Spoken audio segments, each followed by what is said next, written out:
All right.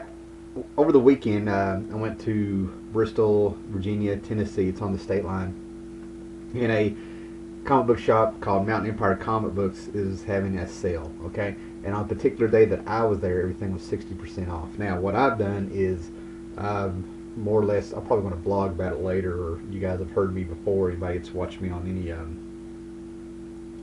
any podcast or even on this channel and stuff know I sort of go towards back issues, and they're cheaper, and I get stuff for a quarter, for $1, $1.50. And basically, after the before watch, when stuff is done and a few other little things are done, I'm probably just going to be getting back issues only. And and I've got like a list here. I don't know if it's going to show up or not, but it kind of gives you an idea of where I'm at and what I need. This is stuff that I just need to complete my runs, and it's just kind of been lingering for a while, so maybe it's time to just kind of zone in on that. So last week I got my Batman: The Dark Knight Returns Part 2. This is one where they adapt issues 3 and 4 of The Dark Knight Returns, and it was really good. I think I kind of like Part 1 a little bit better, but this was really good, and it's one of the creepiest Jokers you'll ever see. What got me is that this is in the 80s. They have Conan O'Brien playing David Endocrine, who is David Letterman. If you've read the books, Conan O'Brien being on there kind of cracked me up. And they had the Joker sounding like an old, I guess he was a comedian named Paul Lynde. He was on Bewitched, and he was on Hollywood Squares Forever. The guy always gave me the creeps, and that's kind of what they made him sound like in this. So that's my big highlights there. There's a few other things in there. I might do a review one day of this. Alright, these were 60% off, like I said. Got my dollar bill. Alright, Steve the Dude Rude is doing the artwork on this, Lynn Wine, so I got to have my Steve Rude artwork. Maybe it'll be good. Last issue of Green Lantern before 52 hit. This is one where Sinestro becomes the Green Lantern and Hal Jordan gets stripped of being a Green Lantern. Alright, got my Moloch number 2. I read this, not a bad read. I see a few holes where I don't understand how it could tie into Watchmen. But J. Michael Straczynski always polarizes me. I either seem to hate what he does or love what he does. Now, I live by myself, and this just blows my mind because I had a full run of this. And what's funny is that, it seems like even though I live by myself and I keep up with my stuff, I've apparently lost issue number 6 of OMAC. I think I even went back to one of my videos. I watched some of my videos trying to make sure I even bought the thing, and I did, and I can't find it. So I had to buy OMAC number 6. And what's funny is about, I don't know what's going on, but there's a couple things missing around the house and stuff. Like in my Supernatural Season 1, for absolutely no reason at all, the second disc is missing. And that makes no sense. So, some odds and ends are so I really got to double check a few things. Okay. All-Star Squadron 66 with Roy Thomas, I think it's Alan Cooperberg, and Tony DeZanga doing that, The Origin of the Tarantula. Oh, sorry, there's a glare. And I think this brings me down to just needing 4 more of these books to have the complete All-Star Squadron run. And I really enjoy these. So, okay, now here's what's strange.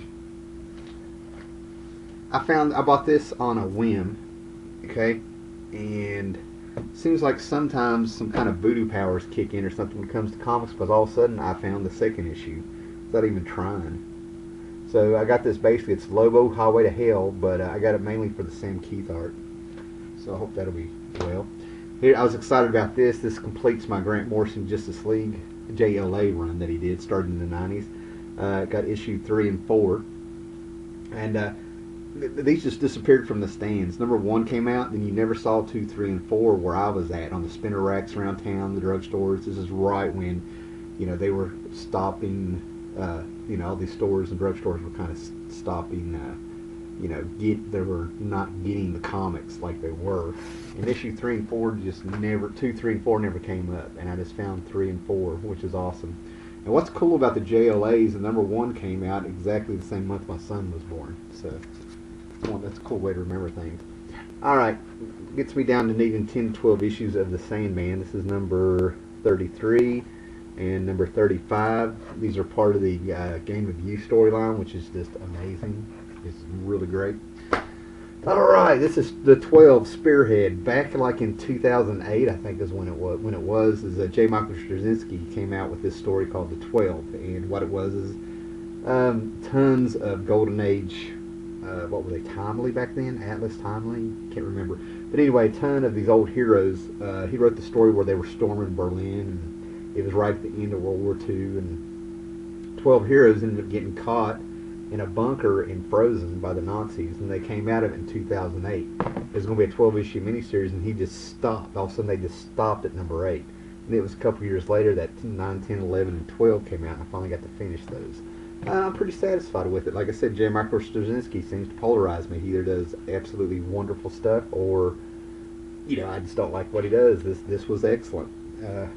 I'm glad it's over with. I hated that, I don't know, 3-year wait or something for the rest of them to come out. Great stuff. I'd check those out.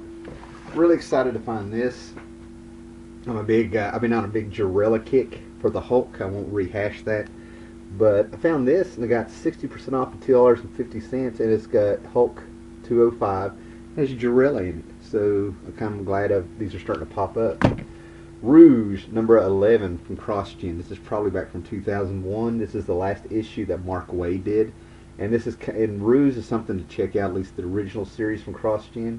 I didn't buy a lot of CrossGen, but this was like a Sherlock Holmes action adventure book. It's not Sherlock Holmes, but what was our hero's name in it? He's Sherlock Holmes-like, if you will. Oop. Simon Arkard. Okay. Godland. I'm finding these left and right now, and they're all pretty cheap. This is issue 29. This is by Joe Casey and Sciola, and it's just a love letter to Kirby. You know, it's I think there's only like 35 or 36 of them. Found Powers number 17. I think this is volume 2.